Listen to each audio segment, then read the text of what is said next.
All right, that was super fun to be able to listen about all the GRISP updates. GRISP is a really amazing way to get like hard production-ready stuff. What I'm going to talk about is much, much less useful. Okay, so last year I came to MPEX, and if you're here, if you watched the YouTube video, I gave 5 ideas of a way that you can start with the Nerves project over the course of a weekend for pretty cheap. And the funny thing is, when I put in that talk proposal, I had done 1 or 2 of those projects so far, and then had to find time in the intervening months to like build all the other projects. And what ended up happening in my presentation is that my kids ended up being involved in almost every one of these. And after MPEX was done, I started to think about that. And I realized that when I'm building things that are happening in the real world, in the physical world, all of a sudden my kids get involved in my hobby. And for me as a dad, this was really exciting because it was always really hard to get my kids excited about things like, hey guys, guess what I got running in a Kubernetes cluster today, right? They do not care for very good reason. So one of the things that we got into, or that they were already into, is paper airplanes. And so I don't know if a lot of you have done this growing up, but you know, it's a great little hobby because you can just fold whatever. You can infinitely try new ideas. In this case, my oldest son, he was trying out rubber band launching a paper airplane, so he had to fold the nose over so there was something to kind of hold on to. But one of the downsides of kids is that they're extremely inconsistent. And so they can't ever, for the life of them, just throw the same thing the same way twice, right? They're always going to like throw it a little bit rolled over to the side or a little bit of a different angle. And they get really frustrated because when I would fold an airplane and I could throw it and it flies really good, and they pick it up and they try to throw it and it just like dive bombs or whatever. And this is because a paper airplane has no sort of feedback system on it, right? The best you can do is you can try to fold the wings in such a way that they're sort of like their natural equilibrium is to fly mostly straight, but they're still very temperamental. They go off the rails. And so I started to think, what could I do to solve this problem? And the answer, of course, is more code. So the first thing you have to do is you have to build some sort of an airplane. This is the part that you do when the kids are all asleep because they don't have the patience to like work through things or read PDFs and all that kind of stuff. So what I did is I had a bunch of wall insulation foam. It's 1/4-inch thick foam.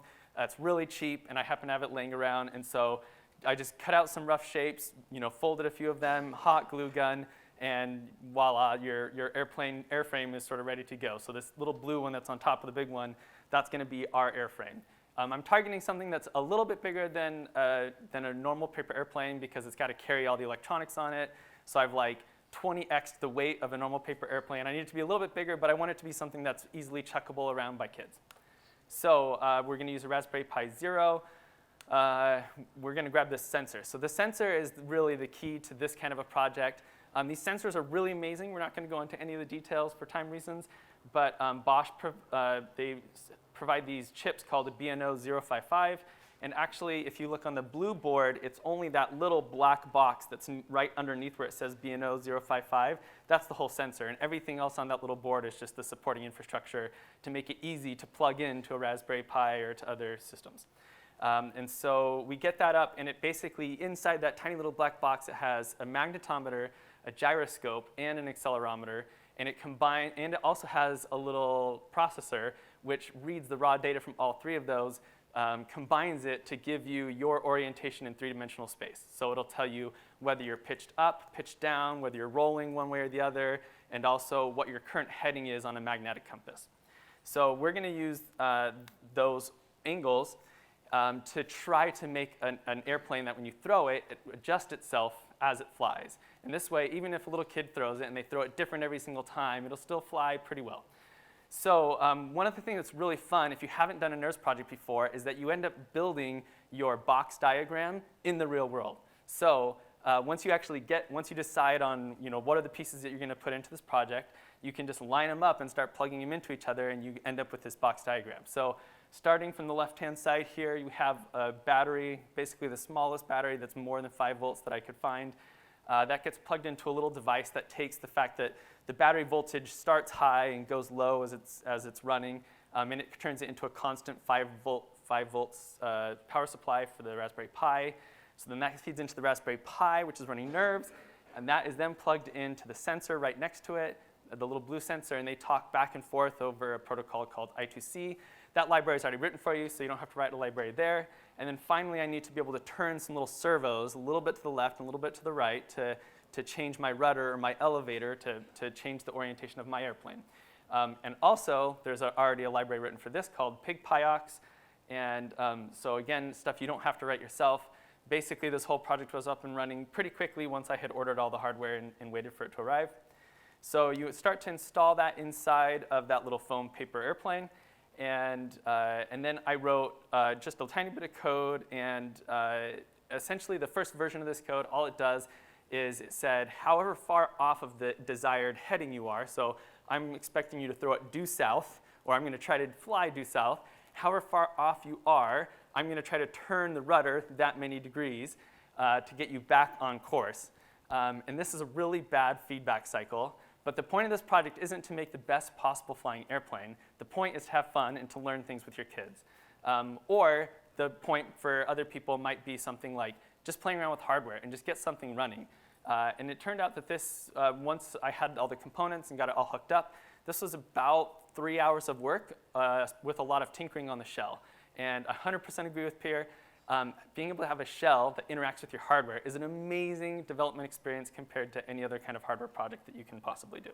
So you do a little bit, here's the handle info. This little gen server, all it does is it sends itself a message every, I think I'm doing 30 milliseconds here. And it basically reads off the orientation information off of the chip. It then decides how far off you are, and it sets an angle on that rudder by sending a little message to the servo. And I do that once every 30 milliseconds, and the result looks something like this. So this is our very first test ever, and it hits me in the face. So my son thinks that this is a raving success. He is having the time of his life. One of the things that we learned is because of this very simplistic feedback cycle that we have, where we're just setting the rudder at an angle offset by however far off of their desired heading we are, if you throw it way far off of that desired heading, what happens is it just goes into a nosedive, right? This airplane is not stable to turn such tight turns. And so this happens, and that happens a few times, and then this happens. Full disclosure, I think we broke like 3 or 4 of these airplanes during all of this. But always the question that I'd give to my kids is like, okay, well, what are we going to do next time? What are we going to change about the airplane? Some of the times the changes that we put in were good ideas, but then we decided to test them on windy days and things, or sometimes the boys are just getting fights with each other and airplanes get broken for various other reasons. But eventually we did kind of get an idea here. And so if we kind of think about this, I'm going to translate from like kid conversations now to something more like a graph. But essentially what my kid said is, well, it can't turn so sharp, right? Because if it turns too much, then the nose drops down and you can't recover. And you can kind of think about this like, if you have airplane wings, they really only generate lift when they're horizontal. And the further and further they get away from horizontal, the less and less lift they're producing. And instead, they're just kind of like pulling to the side. If you have this linear feedback function, then you can only get so far off center before things just become unstable. And so we need something other than that. And then, of course, this happens more and more. So instead of the next version of the software we wrote is we said, OK, instead of taking the current heading, doing a diff, and turning that into your rudder input, what if we have an in-between step? And so instead what we're going to say is, again, my son's told me, don't turn it so sharp. So I said, OK, how can I limit how far it's turning or how much it rolls, basically? So all you do is you compute an intermediate step. And so you say, OK, take the current heading, diff that from the desired heading. But instead of sending that straight to the rudder, instead you send that to, you say, OK, I'm going to calculate how much I should be rolling. So if I'm really far off, I'm going to roll as much as I can while still being stable, to the left or to the right. And then I'm going to take that desired roll and measure it against the current roll that I'm experiencing that the sensor's reading.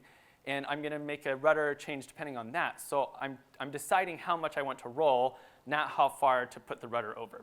And effectively, this is sort of like creating an exponential feedback cycle here, because you're taking action on the derivative of the input that you have. So we implement this, we start testing it, and we start to get flights that look like this. And you can tell that this is still overcorrecting, right? You can see it's sort of gently leaning too far to the right and then gently leaning too far back to the left. But it works, right? And my kids, we continued to play around with this, and we had a couple of times where we'd throw it and it'd make it almost all the way to the road. I figured optimizing past the point where we're running into vehicles is probably a bad idea. So we basically called the project at this point. But this turned out to be a really good experience, and it was something that my kids understood what was going on. And a lot of times, they would have an idea, they would go to bed, and then I would work on it for an hour by myself to try to figure out how to actually do that idea in code. But the next morning, when we'd get up and we'd start throwing the airplane again, they understood like what was the thing that we were trying to do, what were the brains of this what was the airplane thinking about as it flew through the air. And to me, that was an amazing experience as a dad and as an engineer. So.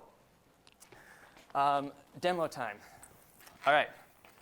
So the way this is working today, we added in one more thing. So instead of it having a fixed heading of where it's trying to go, if you hold it still for about 3 seconds, you got to hold it really still, then it'll basically lock into that heading, and you'll see the rudder kind of like snap into place, right? And so that's now the desired heading. So do I have a volunteer who'd be willing to stand up maybe close to that green couch in the back? Yeah, you want to try and catch this? So I'm going to try to intentionally throw it just a little bit off of center, and it should sort of veer back towards you. It doesn't weigh very much, so if it crashes into somebody, everyone will probably be all right. It's fine, don't worry about it. But nobody think the phrase, just let it crash, because it doesn't apply. Sorry. I think I held it too long that direction. So if you hold it kind of facing towards me, try to hold it still for a second, you should see that tail snap into place. Yeah, it should. It should. Oh, well. Live demos. Well, we can keep trying to play around with this. I think we'll have a break after the, we're going to have a really short break now. If anyone wants to play around with it back by the, kind of towards the piano area, I guess, we can play around with it. And all I really want to take the time to say here at the very end is that I still see a lot of people, I talk to a lot of people in the Elixir community who are like, oh yeah, hardware would be really fun, or I really would love to do a project that's like this, like being able to open my remote control, my garage from my phone, or being able to control whether or not lights are on in different parts of the house or whatever. If you have an idea like that, I hope that everyone here will have the, have the feeling that like going and doing that is not that hard. It's not as hard as you think. It's actually so not hard that my kids have now started to ask me to do things like, Dad, can we build our own excavator? And I really wanted them to grow up thinking that anything was possible. Now I'm actually trying to go the other way and be like, no, these are bad ideas. Like, you need to be able to build the things, not just be the product person who comes up with the idea of the things. But the point is that hardware has never been this accessible before. Being able to purchase sensors and being able to find them, it's never ever been like this in the history of our species. And so I hope all of us will try to find a chance to find some little project that we can do and play around and have some fun. Thanks.